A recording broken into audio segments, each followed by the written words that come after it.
Hoy Monica, 5 pesos para sa project. Wala na akong pira, pamasahe ko na lang to 5 pisong ambag o 5 grades. Parang tanga naman si Turjang, di doon mabiro. Marami talaga akong barya. Ayan, yun na yung lahat. Tol, push. Push lang. Hoy, Stitch, 5 pesos para sa project. Yan, Turjang, huwag ka daw magulo. Umalis ka nga. Aalis ako, aalisin kita sa grupo. Ito naman, umalis ka na kasi magbabayad na ako. Ayan, magbabayad din naman pala.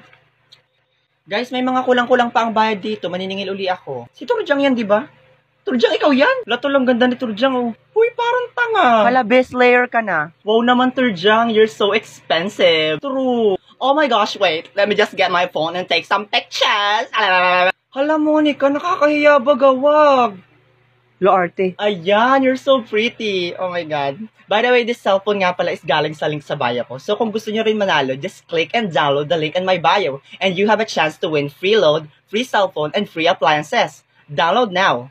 Wait, guys, hindi ba kayo nagtataka kung saan galing yung perang pinampagawa niya ng buhok?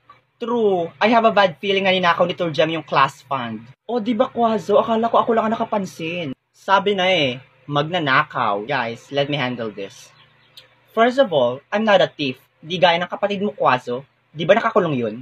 Oh! And I know that you two are trying to destroy me. But sorry to say, that's not gonna happen. So try harder. One thing about me, I'm the baddest alive. Don't mess with the queen.